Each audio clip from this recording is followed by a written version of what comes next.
And this is Breimer's definition of the focus group. He says here, group interview, that's the one key point about it, it's a group interview. Several participants, and I'll talk later on about how many, it is a good number.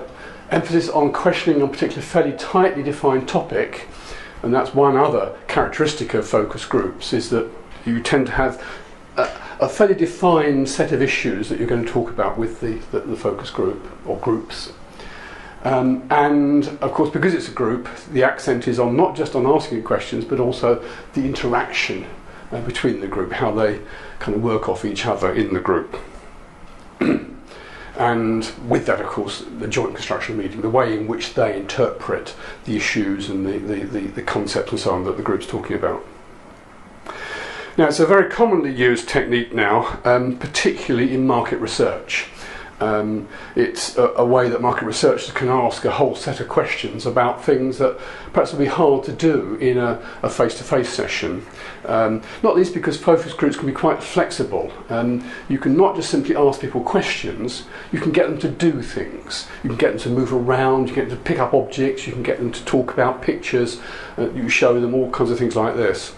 To some extent, therefore, it's bringing in some of the aspects of an experiment, that you can actually control what's going on, but in a very qualitative sense, that the things you do with them or for them or they do with you can be planned part of the discussion in the focus group. Okay, so picking up some of those definitions, effectively the focus group is combining the group interview, that is an interview with a group of people, and you might say that's simply the normal interview process, the one-to-one interview, but with a group of people being interviewed. So, you know, several people together being asked the same questions. That's a group interview. But then the focused interview is one where basically the issues here is a selection of people for the group. The way in which you select individuals for the focus interviews is such that they share something in common. There's something they know about or they've experienced which is in common. So if you put those two things together, the fact that there's a group together being interviewed and that they all share this common experience, that they all have been involved in something similar, then you've got the focus group, and that's in a sense the two defining parts of a focus group. So just to recap those points, focus groups usually emphasise a specific theme, and they explore that in depth. And so it may be some issue that you as a researcher want to know about, and you work with people in the focus group to talk about that. Or it might be, in the case of market research, whatever issue that the market researchers are being paid to do. And that could be something political. A very common use of this is in politics, to ask questions about people's opinions, you know, about what do they think about, I don't know, the current state of the health service, for example, something like that. And then the specific theme would be their thoughts about the health service. Or what do they think about particular products? What do they think about the latest Volkswagen car? And then in which case you might even have a car there for them to talk about, if you can get it into the space where the focus group is. But if you can't, then you have pictures and films and so on of it for them to talk about. So they focus on that one product and talk about that. So there's a specific theme. That's one point. That's the focus, if you like. Secondly, don't think of it as a way of saving time. I mean, actually, there is one sense in which a focus group does save a bit of time. It's quicker than doing, say, half a dozen or a dozen separate interviews. Interviewing people together in a group might take you a couple of hours, and the analysis takes an awful long time as well, but it's quicker than doing half a dozen single half-hour or hour interviews. But in general, it's not a way of saving time. It's actually a very time-intensive method, as we'll see later on. And thirdly, just to emphasise again that it's a way of seeing people as members of a group, and particularly to emphasise the way that their views develop in response to other people's views. And this can be both a positive point and a negative point, both a gain and a loss in focus group work. The gain is that it gives people a way of developing ideas that they may not have thought about if they'd been on their own. as a way of kind of sparking off ideas. And you do find that when people are talking together in a group, very often that they develop ideas and ways of thinking that will be hard for them to do on their own. It's a natural kind of process, and it's not something that you're creating necessarily, but it is something which is helped by having others present. On the other hand, of course, you could always criticise that by saying, well, in some ways, perhaps they're being influenced by others, that their views are being not just created, but perhaps being shaped by what others are saying, and may therefore, to that extent, therefore not be their true views and the views they would be holding in other circumstances. So there's a slight doubt about that, but nevertheless, in general, you're very much interested in this kind of creative spin off each other person in the group. Okay, well, a few words about how to use them or when to use them. I mean, as I said at the very start, that focus groups are used with a group of people who have all had the same experience or a similar kind of experience. And so all those situations in which you've got groups like that will be obvious ones for focus group work. And a particular example of that is media and cultural studies with things like audience reception. You know, all audiences, you hope, have seen the same thing or experienced the same performance or whatever, looked at the same TV programmes, etc.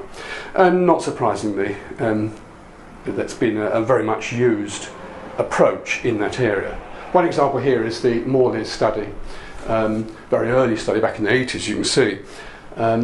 Research on Nationwide. Nationwide was an early evening news programme, or news and kind of, what's the term for it, kind of partly entertainment, partly news kind of programme, that one of the first of its kind in the early evening, on BBC I think it was.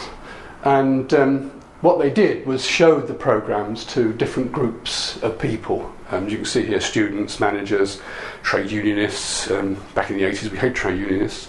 And they all had different interpretations of the programmes and what was being said on the programmes. And clearly a news programme that had some political content and that was of interest to people. And the conclusion that Molly came to was the meaning of the news broadcasts and the discussions and the issues being discussed in the Nationwide programme were not just a matter of what was in the programme, but was dependent on how the audience watched it. Now, of course, that's nothing new to us now. There's something that's very obvious to us. But back in the 80s, here was something, maybe not unobvious even then, but certainly something which there's relatively little evidence for. So here's one of the first studies to show that clear evidence of the way that interpretation of news is a matter both of the content and of the way the audience responds to it and reacts to it. And that was done by using focus groups with the different programmes. Another use for it, to understand why people feel the way they do, particularly because it allows people to respond to each other's views. So it's about asking people their views about some topic and how they feel about it, what it means to them. And that's something which you find marketing people using quite a lot.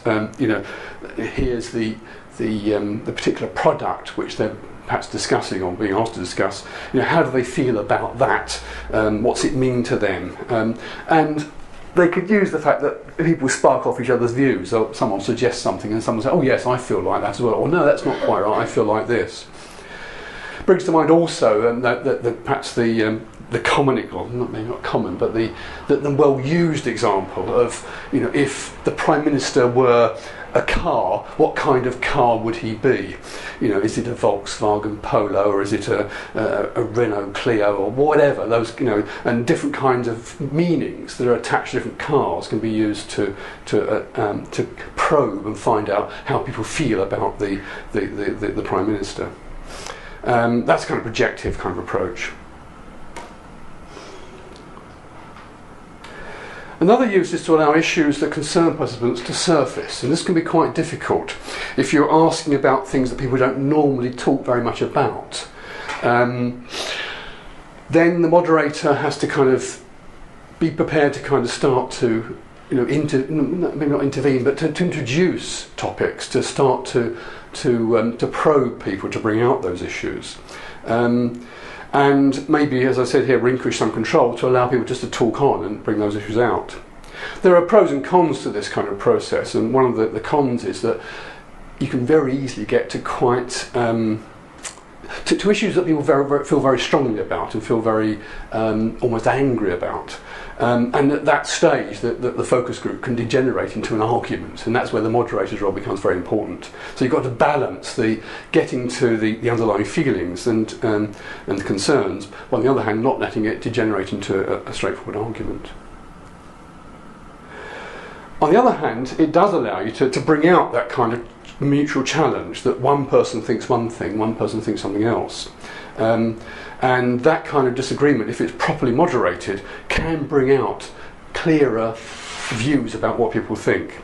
So, the disagreement in groups has both a constructive and a destructive aspect to it. And one of the real skills of a moderator in a focus group, the researcher in charge, is to balance those two forces, to allow a certain amount of disagreement and discussion to come out, but not let it, get over the top and, destroy the discussion altogether.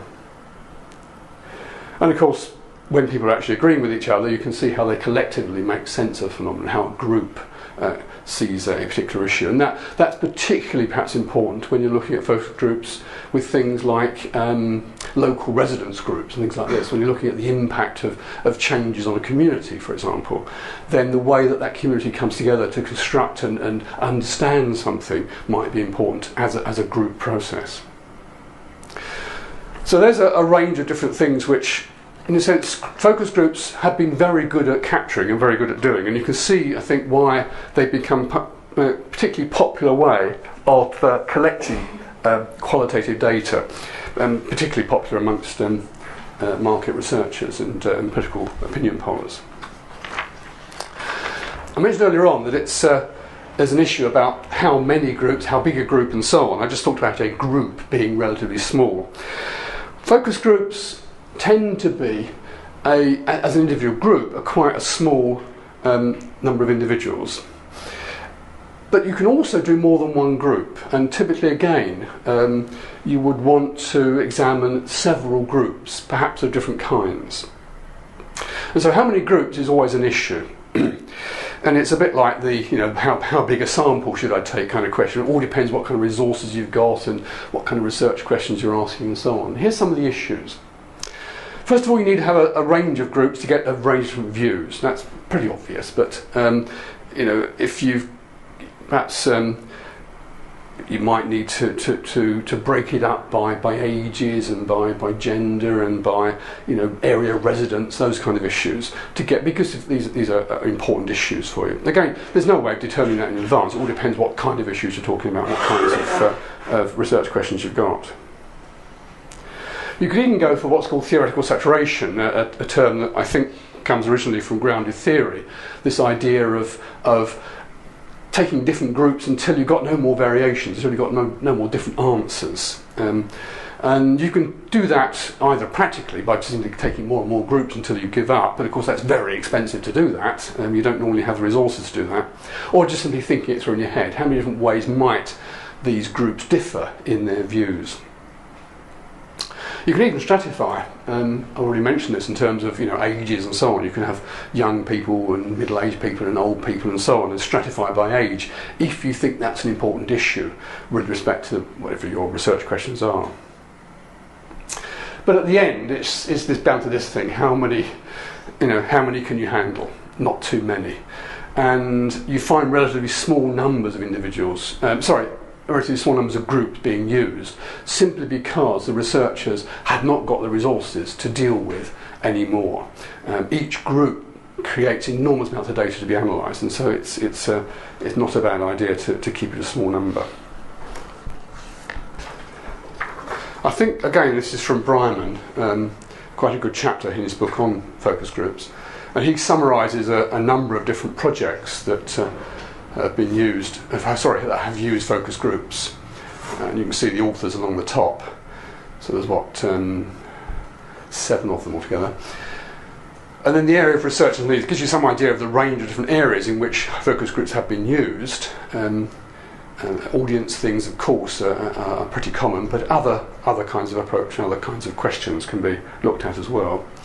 And then the second row down gives you the number of groups those research projects use.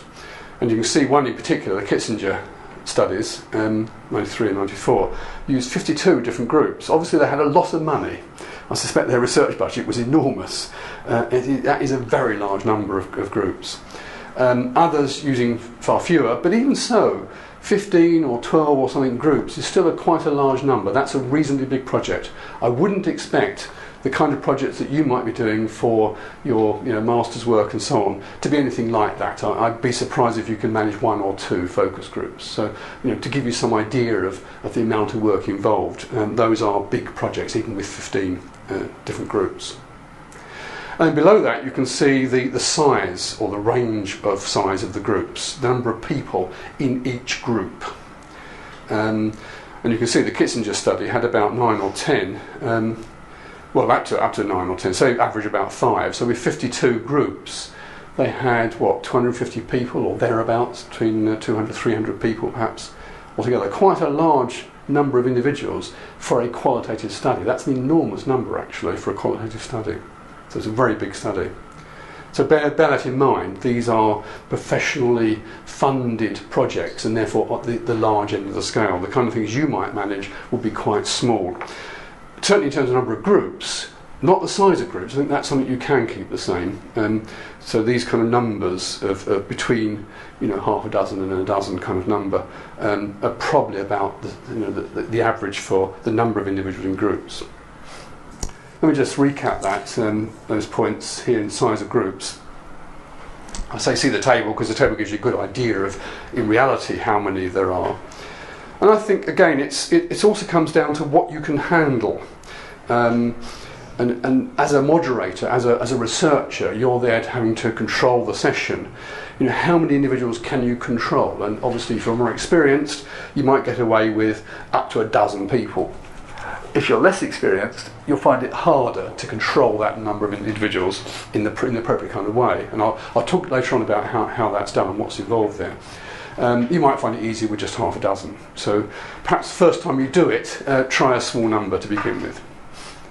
There are pros and cons as well. The small numbers, allow for non-attenders. There's always 1 or 2 people who don't turn up, so allow for that. Small group dynamics. A small number of individuals, each person will say more. It's one of those general effects of numbers of people that if there's a few people together, everyone feels they can join in. The shyer people are not so constrained by being shy and will join in. A bigger group, people find it easier to not to join in, to be a listener or a lurker or whatever. And so you as moderator have to make more effort to involve every single person. So those are the two dynamics here. In general, smaller is better. A small number, half dozen or 7 or 8 is a goodish number to use for a focus group. Okay, so you've decided you want to do a focus group, and the next step is to get some individuals who will take part. How do you select the participants, the people who you want to take part in your focus groups or your focus group? Well, of course you can use random selection techniques, the kind of thing I've talked about in the session on surveys. But most often you use some kind of snowball technique. What that means is that you find 1 or 2 people who fit your criteria, who've got the right kind of background and experience that you want to ask about. And then you ask them to recommend others. And then when you find others, you ask them to recommend further people and so on. That's the snowballing technique, metaphor of the snowball rolling downhill, gathering more snow as it rolls down. And that's a very common approach because it's often so very difficult to find people of the kind that you want with the right kind of background and experience and so on. It's not always that case. Sometimes you just want an average type of set of people, in which case you can use random selection techniques of any sort, just random number tables and perhaps even stratify them by age and gender and so on. That said, there's often an issue about whether you want the people to be like each other or not, and you might decide, even if you're stratifying your individuals all together, not to have mixed groups, but rather to have groups who are similar in some respect. So it might be all the young people together in one group and all the older people together in another group and so on, because it's easier to get discussions going amongst the different age groups. Depends what kind of issues you want to bring up, and it might be you actually force the issue by having young and old together if there are particular issues that you want them to discuss with each other, but very often not. Okay, as I've stressed several times, the focus is on, some common experience. So you've got to have those likely to be affected by the issues or to have experience, whatever it is you're talking about, and so on. So that both these issues are going to go together. Whatever the focus of your study is, you've got to have people who fit those criteria. And as I say, usually people who've had like experiences will have like similar views, you hope, but it's not always the case, and as I said, there is this choice about whether you want the like together or the dislike together and so on. There's also an issue about strangers or natural groups. Both of these are used. Sometimes it's a good idea to have a set of strangers who've not met each other before, and therefore, part of the group process is to begin by introducing them to each other and so on, giving them some chance perhaps to get to know each other a little bit. But you play on the fact that they don't know each other by the fact that they're coming to face with strangers and the strangers' views. And that might be a bit of a surprise to them, it might be a bit of a challenge as well, to be faced with those they're not familiar with, that they haven't normally come across. A bit like back to my example of the old and the new together. Young people and old people don't mix that much, but mixing them in your focus group might be a way of forcing the issue that the young have to face up to the views of the old, and the old have to face up to the views of the young, and so on. So that would be the strangers group. Or the natural group would be those who would normally perhaps know each other or come across, maybe not the exact person in the group, but other people like that in their normal form of life. So they're natural kind of groups of co-workers, friends, colleagues, or even people working in the same kind of area. So they have something something in common with other people, and therefore more likely to be familiar with the kind of views and the kind of experiences of other people in the group, and be at ease, if you like, with the way that discussion would go. And that can be useful too, because it means that you can take the discussion on further and faster because of that ease. So again, it depends what kind of research questions you want to ask. Strangers would be good if you really want to get to those issues of facing up to some quite strong, perhaps quite stark issues. The friends and co-workers and colleagues kind of approach would be if you want to get into more depth and spend longer on kind of reaching the minute aspects of interpretation that such groups would have. One disadvantage, by the way, of the groups of co-workers and friends, those who know each other already, might be these taken for granted assumptions. And if you think that's going to be an issue, then go for the stranger groups, because the stranger will bring out those presumptions that co-workers or colleagues might have about how things go. It may not be obvious. I've used the word facilitate here, the moderator facilitate. It may not be obvious to them. Okay, so that's the kind of people we have. So you may have a disparate group. You may have a very coherent similar group. It depends partly on the kind of things you want to bring out. I think normally the group is not that well known to each other. Very often, particularly marketing companies will get groups of strangers, and that's what they'll be using. They're interested in the general public and their views with each other. On the other hand, if your issues are more to do with perhaps an organisation and how it's operating, then you might then focus much more on a group of people who know each other, a group of colleagues. But I think the most common is the group of strangers. Okay, and then there's the actual session itself. How do what can you do in the discussion itself, and how many topics or questions can you ask? And the simple answer is very few. Go in prepared to tackle only a relatively small number of issues. So in this sense, it's even more extreme than the qualitative interview. Already I've talked about how to plan a qualitative interview, and you were going with some kind of list of topics that you want to discuss a one-to-one qualitative interview that might only have, perhaps 10 issues on it that you want to discuss in the hour or 2 hours you've got.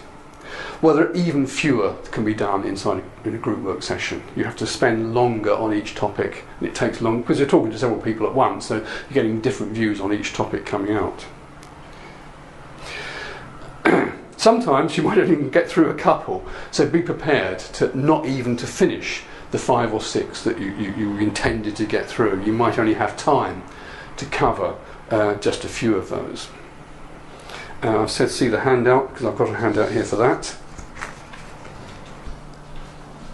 Okay, a couple more points about the types of questions.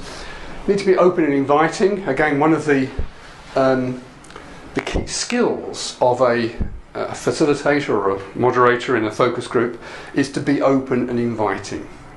And I mean, obviously this is still true of a qualitative interview, a one-to-one qualitative interview, but even more so when you've got a group of people, because you want all of them to talk and you want all of them to feel that what they're saying is important and they can join in. So the role of the moderator in doing that is very important, and the questions and the way you ask the questions or the way you raise the topics must be open and inviting. And you've got to ensure you've got a range here, not in terms of necessarily the issues you raise, but in terms of what you're getting back from people. Be open to ensure that the range of possible options that people can talk about is allowed, in a sense that people are allowed to say that. Let me go through some of the issues now in actually running a session. Just a couple of preparatory points. I mean, things to do before you even go to the session, before you start, and some points at the moment about developing the questions. I mean, I've said these points so many times now. Identify the major objectives of the meeting. I mean, of course do that. That's true of any research project. Think about what you're trying to find out. And then carefully develop your 5 or 6 or perhaps even fewer questions. Spend some time thinking about that, preparing for it and so on. And particularly, one suggestion here is to look at other focus groups, reports of what others have done, to come up with good ideas of things you might do. Because developing the question is not just a matter of thinking of a topic, it's also an issue here in a focus group of thinking about how you're going to address that topic, how you're going to get the group to talk about it. Now, just to give you some ideas of a range of kind of different things here, you can talk about it just by asking the question, so you can raise the issue. I don't know, let's say, the topic at the moment is obviously donations to party funds. That's come up in the last week or so. So let's imagine you have a focus group about that. Well, one way to do it might be to simply ask the question. It's been in the news recently, and we want to see how you feel about giving money to political parties and about the way in which that's done. And then you ask people for their views. Now, you might get some responses. It's been in the news, people will know about it, and you'll get some ideas from them because they've been thinking about it in the last week or so. That'd be a fairly simple way of getting responses. On the other hand, not everyone will be thinking about that. Not everyone will be that interested in political party donations and so on. So you might find some people just have nothing to say about it, or haven't developed any views about it very strongly, and find it very difficult to say things. So you may want something else. Now, the next kind of example you could take, or another way you could approach that, would be through some kind of objective test. And in this case, what you do is you develop a scenario, perhaps tell a little story about someone doing something, and in this case it might even be a real story about someone who gave some money under the name of others to a political party. What do you think about that? So people have got something to focus on. Could be several examples that you give to them, maybe each one on a piece of paper, and you hand them around to the group, each one in turn, for them to talk about each of those different scenarios, each of those projections. And then they can talk about this example and then how they feel about it. So that gives them something more concrete to work on. So the question is not just a matter of asking a question, but also a matter of how you're going to give it out. Other things you might see done are,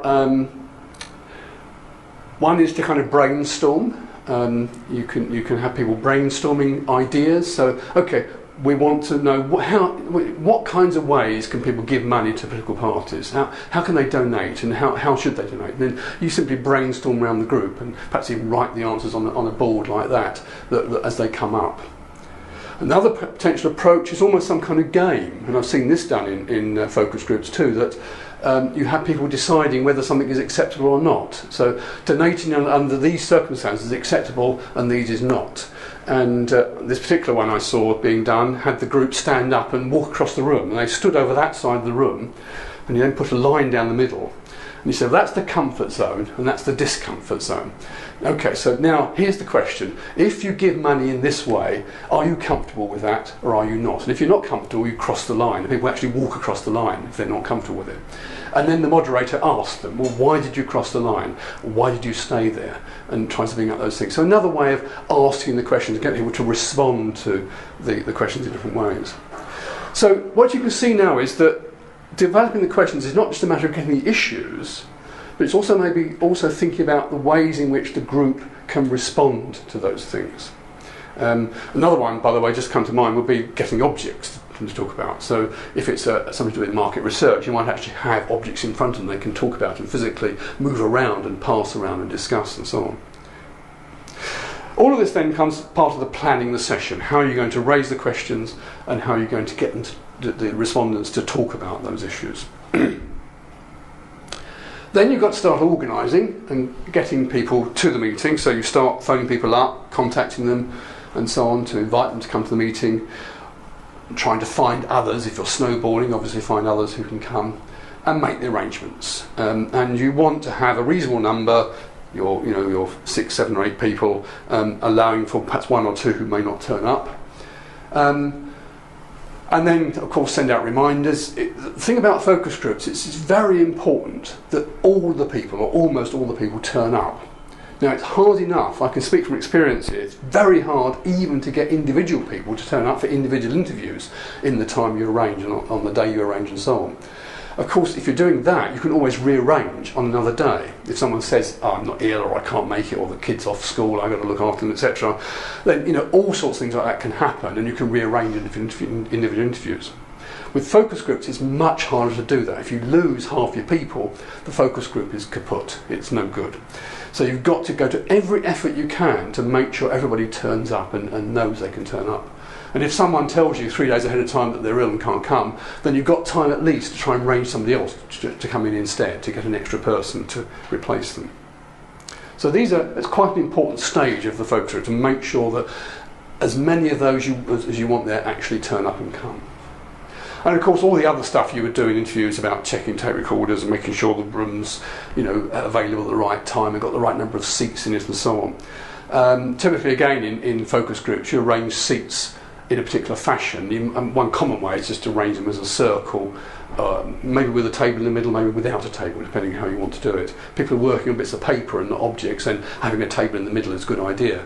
But if they're not, then just simply seats around the circle is a reasonable way of doing it. So all those kind of preparatory things as well to be done. Okay, the questions themselves, I've already talked about that in the protocol.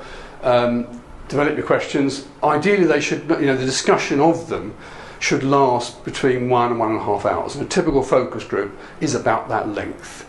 They rarely go on for more than 2 hours. It's too long for people to take time off to meet those kind of requirements. And anything less than about an hour, you're not really getting enough information, not really time for people to talk about things. Okay, so that's what you do before the session itself. Now the actual, how does the session itself run? Well, as you can see from the sample protocol, you've got a good idea here on the handout I gave you about the kind of timing of things and what's going to happen in the session. That you're going to have around about 20 minutes or so of introduction, sorting things out and so on. It does take a long time to sort these things out and get things going, and allow time for that, and don't rush it, because actually it's a very important part of the focus group to get those things sorted out. Like I say, I'm sorry, I'm repeating the point about 1.5 hours. Often they're done over lunchtime as well. That's one way. If people have got relatively long lunches of 1.5 hours, they can fit it in. Again, the setting itself, make sure that it's a good room, it's well lit, it's quiet. This is a bad room to use for focus groups, by the way, because of the traffic noise outside. Not least because you're normally recording the session and you want to have a clear recording of what's going on. So try to avoid background noise and that kind of stuff if you can. Get a place for that.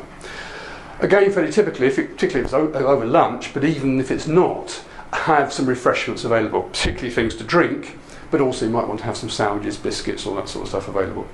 It just makes the situation more friendly, more relaxed, and the more relaxed it is, the easier people will find to talk about things. Right, then get on to these issues on this handout, the ground rules. You have to explain to the group that the ground rules for the discussion itself. You have to say how your job is to keep things focused, and your job is to maintain momentum, to make sure people keep to the topic, and if they're wandering off, bring them back, or if the conversation dries up, to introduce new ideas that get them going again. And then ultimately to get closure on questions, to kind of bring things down to some kind of summary.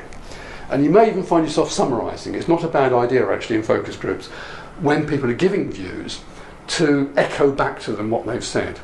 So you say what you're saying is, or what you mean is, or what so and so, what John has said here, or what June has said here is so and so, and echo back to the group what has been said. And that's often a good way of getting closure as well with groups. You can say, well, there are a variety of views here. Some are saying this, some are saying that, some are saying this. You can even use a board to summarise as well, to write things up. And that's a good way of getting closure on the topic as well. So there's a whole set of ground rules about how your job as moderator operates, and you tell the group that's what you're doing, and that's what your role is. You need to welcome people, and again, it's a very important part of the focus group, the welcoming. It's not just a matter of hello, come in, sit down. You've obviously got to get the ground rules across, and so instructions, questions, etc. But a very important part of this kind of welcoming stage is getting to know people. And I must admit, I myself am particularly bad at this, and that is remembering the names of people. And when I do it, I always have to write them down. It's not a bad idea. On a piece of paper, just jot down where people are sitting and write their names down so you remember. And as soon as you can, start using their first names and when you're talking to them. That makes it more friendly. It makes it, make people more responsive. It changes the atmosphere of the place if you can respond in that kind of way. And they start to respond to each other that kind of way as well. People pick up those names, so they feel, they're a group much more quickly. So one or two things like that you can do. They're actually very good at helping the group kind of get going and get answering and get going in an open kind of way. I think I've said that already. The membership issue. Don't know why I've repeated it there. Last point is about the sessions recording it. The norm is to record the sessions with some kind of audio recorder. It can be with a videotape as well, and that certainly has been done. Obviously it's more difficult with videotapes. You often need, with video cameras, because you often need 2 or 3 in the room to capture everybody. If you're using an audio recorder, make sure you've got a good microphone, an omnidirectional microphone, because you're picking up lots of different voices, so it's got to come from every direction. So the kind of mic I'm wearing now wouldn't do unless you mic every single person up with a separate microphone. That's very expensive and tedious. So an omnidirectional microphone that picks up sound from all directions is a good one to have. Normally place it on the table in the middle of the group. Ask people's permission to do that. I mean, people would normally say yes, and you've already probably cleared it with them. That's what you're going to do anyway, so it's just a matter of reminding them that's happening. But also it helps to take notes as well, and it's not unusual to find a co-facilitator working along with the main moderator, the person who's in charge, who's leading discussion, and then alongside them sitting somebody else whose role is simply to take notes, and maybe do 1 or 2 other things, like remind them about something, have forgotten something, just to, don't forget to say so-and-so, or don't omit so-and-so. And the co-facilitator can take notes and note down other things which the audio recording won't be picking up, about perhaps people's expressions and people's body language and things like this, and responding to others in ways that perhaps are not audible. So this one's about facilitating the session. This is the actual, the session itself and what you do during that session. Now, I've talked about this in various ways already, mentioned some of these things. The important point is that facilitation, the moderator, the researcher who's present there, The job they have is to collect useful information to meet the goal of the meeting. And of course, recording what's going on is a key way in which you're recording what's happening. But you may be doing other things too, taking the odd notes and so on, or your co-facilitator may take notes. But you've got to run the session so that you get that important information recorded. Okay, first thing to do, introduce yourself, and if you've got a co-facilitator, them as well, and talk about what the session's about, explain to people that, and explain, as I said, about recording it, and then go through your agenda. And I should say, introducing your things here, usually you talk about issues to do with the ethics of it, that, for example, names are not being recorded, etc., or just first names being used on the recording, but nothing will go past the researchers. It's all effectively confidential. And you would also here talk about who's paying for it, if it's being sponsored by somebody who's actually wants the work done, and explain to them what that's about. So then you carry out your agenda, you go through your topics, and like I say, your 3, 4, 5 particular sets of issues you want to talk about.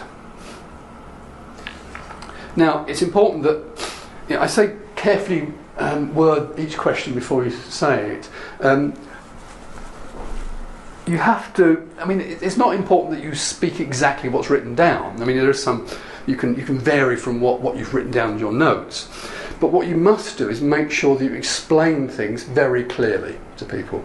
So clear, slow explanations, and repeat if necessary what you've asked, so that every single person understands the question.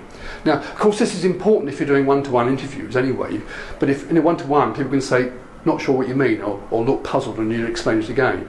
In a group, you can't do that.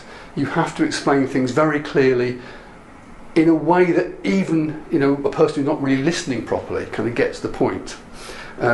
So beware that happens, and you've got to make that effort to explain things very clearly. Perhaps even write things up if that's going to help explain what's going on. So that everybody knows at that stage then what they're being asked, and even possibly repeat it again at a later stage in that discussion if you need to bring people back to the point. So that's a thing about working in groups, really, that explaining what you're asking, you have to explain it so clearly and so concisely. Also, I've mentioned already about reflecting back after each question is answered. You can do this in a variety of ways. Perhaps a bit tedious is to do it after each person answers. But if you've got a lengthy answer from somebody, it might be useful just to do that, to reflect back to them your summary of what they've just said. For a couple of reasons. One, because it enables you to check that you've understood what they were saying, and that if they agree and say yes, then you clearly have with your reflecting back. And secondly, because it also is a summary for the other people in the group to hear as well. So it kind of reinforces and summarises what that person just said for the others in the group. So they too understand what was said by that person, and they too can then respond to it or agree or disagree and so on with what's said. So summarising is actually quite a useful phase. And of course, again, it takes time to do that. The other thing I mentioned earlier on is summarising at the end of a discussion. So that's a way of winding up a discussion, if you like, of saying, okay, we discussed this for long enough now, just to summarise, I think these views have been heard and we've done this and so on, and then summarise it. Now, in both cases, both the summary after a question and the summarising at the end, it requires a considerable amount of talent on the part of the moderator to do that. It isn't easy to do that. You have to listen very carefully, you have to remember very carefully what's been said. And it may even be worth jotting down notes as you go through things, just to remind yourself of what's been done so you can then talk about them later. Or use a board like that to note things up and then talk back to people from what you've jotted down, because they can see the board and you can see it as well. All of these things help you do that, what otherwise is a very difficult job for a moderator to do, that kind of reflecting back. Okay, so summarising what people have said is a real skill. Another real skill is to make sure that everybody participates. Another job of the moderator is to make sure that everyone has their say. And you often find that there are some people in the group who are not very forthcoming for various reasons. It may be because they're simply shy, or it might be because they don't feel they have much in common with other people in the group. They feel an outsider, and that they feel their voice or their view is very different from everybody else's, and therefore they're not saying much. Or it might just be because they're angry and pissed off and whatever, and I've certainly come across that as well, and just not talking. In which case, your job as moderator is to get them to say something. And again, there are various ways of doing this, but one important factor here is knowing the names. If you know the names of the people, then you have to say, John, you haven't said much about this, what's your view? Or John, you're simply keeping quiet. I mean, do you have a view on this? Actually ask them then and there. And of course, naming people helps you do that immediately. Or you can, contrast things and say, no, you said a little bit earlier on about this. Can you expand? And think another way of bringing out things from people. Again, a skill of a moderator is being able to do that in a way that doesn't over-challenge people. I mean, it is challenging to get them to talk when they're being quiet, but you've got to do it in a way that is supportive. And immediately you do that, you've got to show that the views they're giving are actually very helpful. So ways in which you can reinforce the view once it's given, even if it's contrary to what everybody else says, you've got to recognise that what they're saying is an important addition. And signal that not just to the person you're talking to, but to the others in the group. That here's a different view, something we haven't heard before, this is interesting, and so on. And you can reinforce that. And as you do that, you're now reinforcing that person to carry on taking part and not turning them off by suddenly being isolated off from the group. On the other hand, you can't have agreement across the whole group. You can't kind of create a false situation that somehow everyone agrees with everybody else. In a focus group there will be disagreements, and your job as moderator again is to bring out those disagreements and handle them as they happen. So again, number 8 here, you're looking for that interaction, the disagreements and shades of different meaning, and you want to listen to it, hear it, and then bring it out when it's there. But bring it out in a way that still reinforces the fact that differences are important. Not that the differences are going to, divide people, but rather as a moderator in this group, you're interested in those differences as well, and why those different views are being held. So there's three key things which I think just about everybody finds very hard to do in focus groups. When moderators first start doing this, it's very hard to reflect back on people and what they're saying. You've got to listen very hard and very carefully and keep proper notes and so on. It's very hard to ensure even participation. You've got to have a real eye to that and a memory for it, the fact that somebody hasn't spoken. And to keep this probing going, these differences, with it, and bring it out in a way that isn't full of conflict, I think is very important. So 3 key stages which a real skill of a moderator has. And then you close the session, and again there's on the protocol I showed you, there's 10 minutes for that, the wrapping up stuff at the end. Maybe slightly less than 10 minutes, but you do need to leave time to do that, thank people and so on. Fill in the expenses sheets if that's what you're doing and so on. Right, well, of course then they go, but things haven't finished for you. As the researcher, there's still things to do. And it's important that you jot down any ideas then and there. So give yourself, 15 minutes after the meeting of quiet to sit down and jot down the ideas that have come up. Things you thought about as the meeting was going on, but don't want to lose. So jot them down quickly. Make notes. If you've made scribbled notes during the meeting, you might want to rewrite those so you can actually now read them, and while it's still fresh in your memory you can probably just about read your scrappy notes, but rewrite them in a way that's legible, and then jot down if there are any other ideas about what's gone on. Of course, make sure the tape is working and has worked, and keep that, back it up if necessary, and so on, so that you've got the transcription, and then of course you need to transcribe it.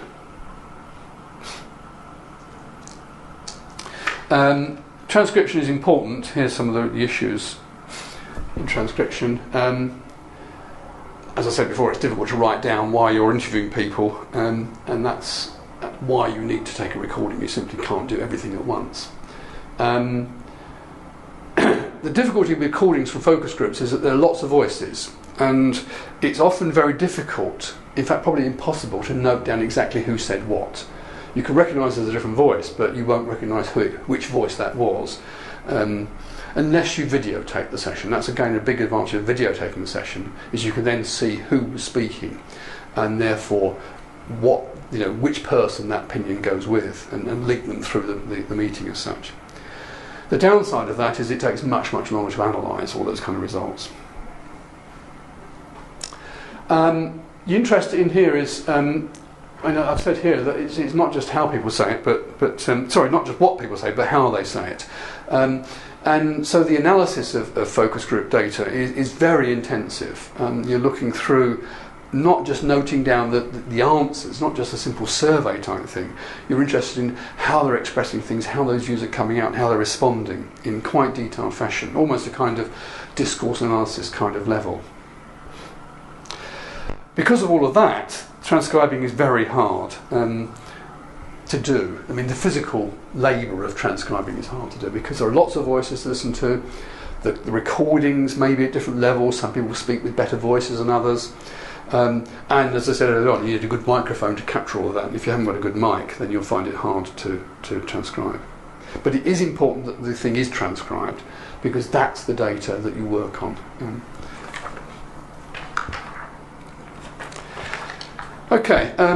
Well, not all focus groups are done face-to-face these days, and you might imagine that it's actually quite an expensive and laborious process.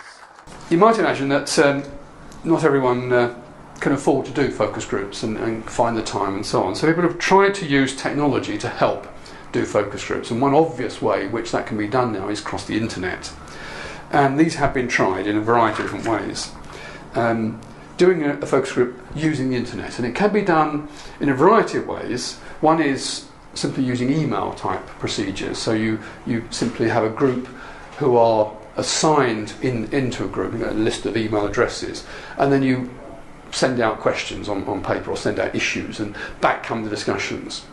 Now, if you've got a proper system going, you can have a group discussion on screen. I've had meetings done this kind of way, where things appear on the screen as answers to questions, and you can read what other people have said, and they can read what you've said, and so on. It all happens much more slowly than a real focus group because it takes time to type things out. But on the other hand, there's no transcription problem, so as a researcher, it's better for you. But at least that way you get some idea of a contemporaneous discussion amongst a group of people who are co-present in some fashion. At least they're there online at the same time. That's the low-tech solution. The high-tech solution is to use video cameras across the internet, and you can have maybe people in different places, but each person has a video camera on their face, and they can see the other people who are online at the same time and hear and talk to them. So it's a bit like being in the same room, except you're not. You're in different places around the world. But at least you get that feeling of co-presence with other people. You can see their faces on screen and see their voices. Obviously that's a much more expensive thing to do, and it does need them to be together at the same time. So again, it's arrangement problems. Again, that's a problem with it. But it does, as I say here, in the end it's cheaper and avoids the travel. And if you've got groups who are quite disparate, but nevertheless who have good access to technology, using the internet is a good way of setting up focus groups. And of course, if it's using typing messages, there's no transcription problems. If you're doing it by video, you still have the transcription problem. You have to record that. But, well, first of all, if it's done through typing the results in, then you lose that face-to-face dynamic of the group meeting, and if it's done by video at a distance, you do still lose a bit of that dynamic of being in the same room with other people. And that is an important factor in making focus groups work. Difficult to control recruitment because people are obviously in different parts of the country, different parts of the world even. And the moderating job is even harder to do because you're not there. You can't see what's going on. You've got to read the transcripts coming up on screen as the discussion goes on, or you've got to watch all these video pictures all the time to see what's happening. And it's much harder than the face-to-face situation. If you're doing things like using objects or using exercises, walking around the room and stuff like that, you can't do that, obviously, on the internet. Giving people objects is hard to do. Getting people to move around is hard to do, and so on. And even using things like boards to write on is hard using the internet because I suppose theoretically you could have some kind of board as another image on screen, but it would be hard to read what's being written. And you've got no control over the individual's focus of attention. They're not there with you. They could be doing other things at the same time. They could be doing their knitting and answering your questions or whatever. And certainly if it's typing, they could be doing a host of other things when they're not actually typing, and their focus is lost. And I think that loses some important factors in a focus group. Okay, last couple of slides are really kind of summarising what I've said. The advantages of doing a focus group, what the pros are, and some of the limitations of focus groups. Focus groups are, first of all, a naturalistic method, like face-to-face interviews, like ethnographies and so on. They're like real conversations. They're pretty close to lived experience. In that sense, therefore, they have the advantages of those kinds of naturalistic approaches, that people are in relatively real situations discussing ideas with others. Is something we do all the time. And so in that sense, it captures a real kind of conversational experience of people. Secondly, focus groups avoid the decontextualisation of much research. The individual is part of the group, and of course our context is being with other people. Most of the time we spend with other people, and in a group, focus group, you're with other people and responding to them and listening to them and so on. So everything you say is contextualised in that kind of way, as it would be naturally. I mean, it's very rare, unless we're sitting on their own writing a book, it's very rare that you have a conversation that isn't with other people. And so this is a natural response and a natural experience that people have. It gives, should we say, balance, I think, more balance to our relationship. Particularly in the sense of the balance between the interview, or the respondents, I should say, and the interviewer or the researcher. Many respondents to one or maybe two researchers is a good balance. It gives people power. There's more of them than there are of you. They will feel empowered to say things that they might not say one-to-one, and express views that they might not otherwise express. Another point is it allows the voices of the highly marginalised. Again, this depends on the skill of the moderator, but as I've said before, if you've got a really skillful moderator who can bring out those views that people are not willing to express, or the ones who are quieter and don't say much, and if you can bring those points out and bring out the disagreements, then the highly marginalised get a voice that they might not otherwise have. And as I said, this is particularly something promoted by feminist research. Feminist researchers over the past 20 years or so have been stressing a lot of these kinds of points about naturalistic episodes and the highly marginalised. And it's no surprise that much feminist research has therefore used focus group approaches. The downside? Well, there are some. I think these are fairly obvious now from what I've said throughout the session. There tends to be a relative lack of control over discussion. I mean, a focus group that's going well will go in all kinds of directions you hadn't realised. And the job of the moderator is to make sure that the group does come back to the topic. I mean, one important job a moderator does at various stages of the focus group is to bring them back to the topic.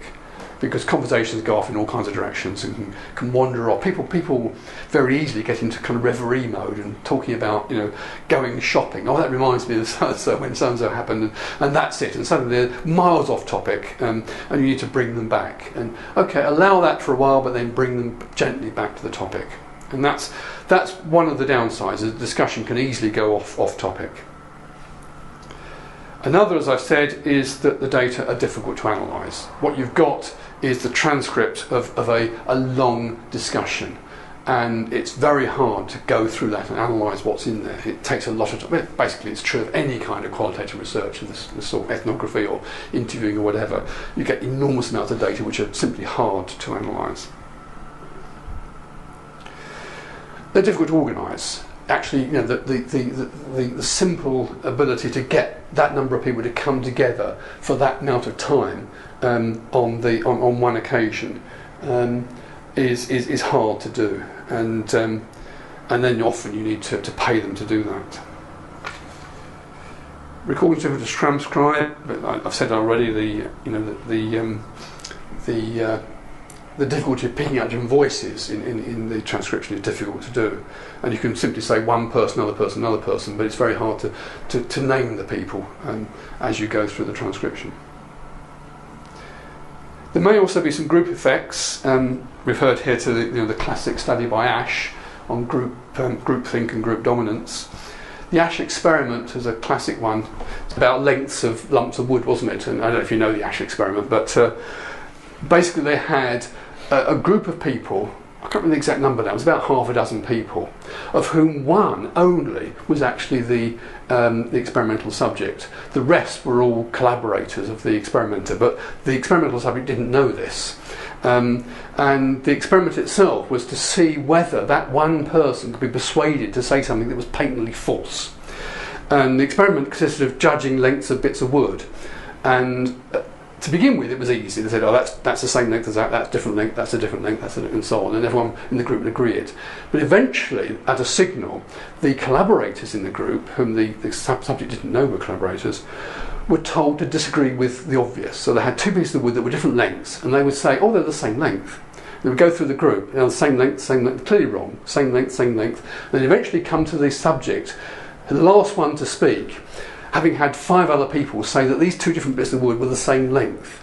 And then he struggled very hard. I've seen a video of one of these experiments, and he struggled very hard, knowing quite what to say. Suddenly you're faced with a group disagreeing with what seemed obvious to you. They're different lengths, and they're all saying they're the same length.